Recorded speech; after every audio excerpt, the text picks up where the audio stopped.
السلام علیکم ورحمۃ اللہ وبرکاتہ۔ نحمدہ ونصلی علی رسولہ الکریم، اما بعد فاعوذ باللہ من الشیطان الرجیم، بسم اللہ الرحمن الرحیم۔ عن ابی ہریرہ رضی اللہ عنہ عن النبی صلی اللہ علیہ وسلم قال لا عدب ولا طیر ولا ہام ولا سفر، صدق اللہ العظیم۔ عزیز سامعین و ناظرین، جیسا کہ ہم تمام اس بات کو جانتے ہیں کہ ہمارے درمیان سفر کا مہینہ چل رہا ہے، اور اس مہینے کے بارے میں بالخصوص ہم مسلمانوں کا نظریہ ہے کہ یہ منحوس مہینہ ہے۔ عزیز سامعین، آخر ہم نے اس کو منحوس کیوں بنا لیا؟ آخر اس کی حقیقت کیا ہے؟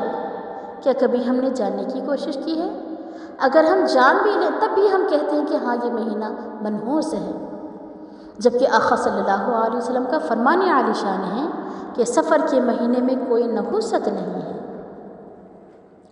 ماہ سفر اسلامی سال کا دوسرا مہینہ ہے۔ یہ وہ مہینہ ہے جس میں حضور صلی اللہ علیہ وسلم نے معمول کی عبادت کے علاوہ نہ کوئی خاص عبادت کی، اور نہ ہمیں اس ماہ میں خاص عبادت کرنے کا حکم دیا، اور نہ ہی کسی خاص بلا سے بچنے کے لیے خبردار کیا، اور نہ ہی اس مہینے کے بارے میں خاص طور پر توہم پرستی، بدشگونی یا بدفعلی کی تعلیم دی۔ عزیز سامعین، جب آقا صلی اللہ علیہ وسلم نے اس ماہ میں توہم پرستی، بدشگونی یا بدفعلی کی تعلیم نہیں دی، پھر کیوں ہم اس مہینے کو نحوست والا قرار دیتے ہیں؟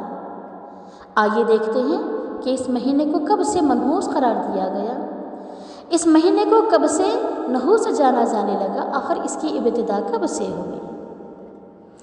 اس مہینے کو منحوس جانے کا جو طریقہ شروع ہوا وہ دراصل دور جاہلیت سے شروع ہوا۔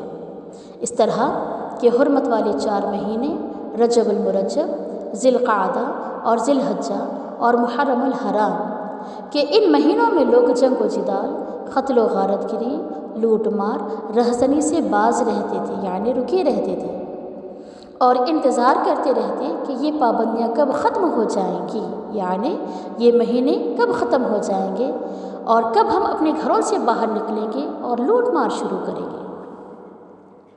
جیسے ہی یہ حرمت والے مہینے ختم ہو جاتے اور سفر کا مہینہ شروع ہوتا تو وہ اپنے اپنے گھروں سے باہر نکل جاتے۔ اس طرح ان کے گھروں سے باہر نکلنے کی وجہ سے ان کے گھر خالی ہو جاتے اور ان کی بستیاں خالی ہو جاتی۔ یوں عربی میں ایک محاورہ مشہور ہے، سفر المکان، یعنی گھر کا خالی ہونا مشہور ہو گیا، اسی لیے اس ماہ کو سفر کہتے ہیں۔ یہ سفر صاد پر زیر کے ساتھ صفر بھی پڑھا جاتا ہے۔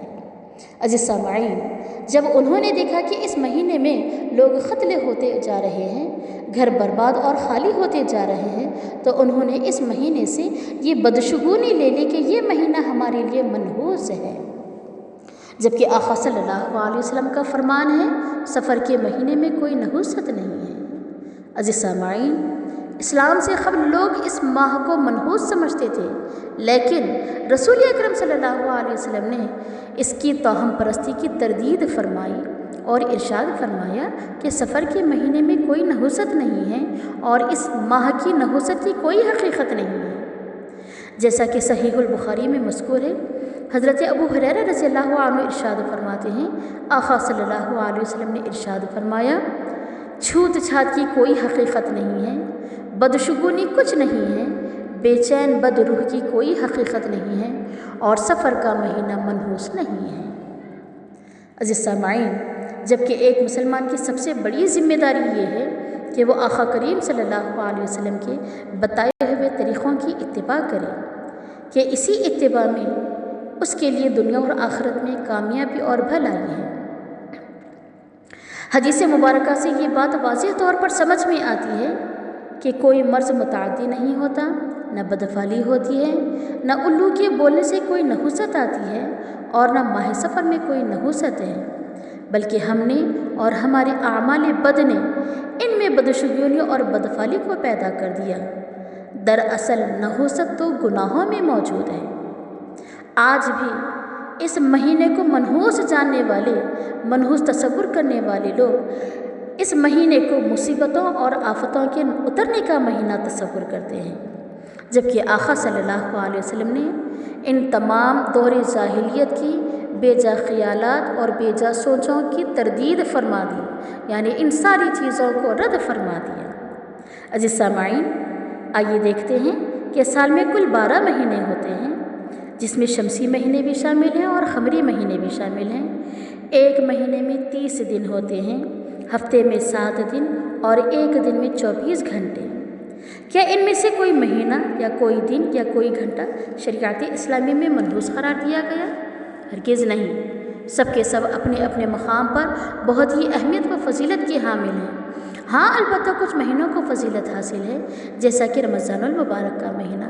اسی طرح کچھ دنوں کو فضیلت حاصل ہے، جیسے کہ پیر کا دن یا جمعہ کا دن وغیرہ۔ عزیز سامعین، جب اللہ تعالیٰ اور اس کے رسول صلی اللہ علیہ وسلم نے کسی چیز میں بھی نحوست کا اعلان نہ فرمایا تو ہم کون ہوتے ہیں ان کو نحوس قرار دینے والے؟ جب ہم گناہ کے کام کرتے ہیں تب ہمیں وہ وقت نحوست والا نظر نہیں آتا اور نہ محسوس ہوتا ہے۔ جب ہم جھوٹ بولتے ہیں تو ہم کو نحوست نظر نہیں آتی۔ جب ہم چوری کرتے ہیں تو ہم کو نحوست نظر نہیں آتی۔ جب ہم غیبت کرتے ہیں تو ہم کو نحوست نظر نہیں آتی۔ جب ہم چغلخوری کرتے ہیں تب ہم کو نحوست نظر نہیں آتی۔ کسی کی بدگمانی کرتے ہیں تب نحوست نظر نہیں آتی۔ والدین کی نافرمانی کرتے ہیں، نحوست نظر نہیں آتی۔ اڑوس پڑوس کے ساتھ برائی کا رویہ کرتے ہیں تب نحوست نظر نہیں آتی۔ رشتہ داروں کے ساتھ برے اخلاق سے پیش آتے ہیں تب نحوست نظر نہیں آتی۔ اللہ اور کے رسول صلی اللہ علیہ وسلم کے بتائے ہوئے احکامات کی خلاف ورزی کرتے ہیں تب بھی ہم کو نحوست نظر نہیں آتی۔ آخر ہم نے دور جاہلیت کی سوچ کو اپنے اندر کیسے پال لیا ہے؟ عزیز سامعین، اس سوچ کو نکالنا ہوگا۔ خدا را ہوش کی آنکھیں کھولنے کا وقت ہے۔ ہم ہر قسم کے گناہ سے بچنے کی کوشش کریں گے تو انشاءاللہ تعالی ہم سے اور ہمارے معاشرے سے ہر برائی، ہر گناہ کا خاتمہ ہو جائے گا۔ عزیز سامعین و ناظرین، ہماری نادانی، ہماری جہالت اور بدعمالیوں کے پیش نظر ہم نے مہینوں کو اور کچھ دنوں کو منحوس بنا دیا، جبکہ یہ مہینے کا نام تو سفر المظفر یعنی کامیابی کا مہینہ ہے۔ اللہ تبارک و تعالی ہمیں ان بے جا بدعات، خرافات اور دور جاہلیت کے رسومات اور خیالات سے محفوظ فرماتے ہوئے دین محمدی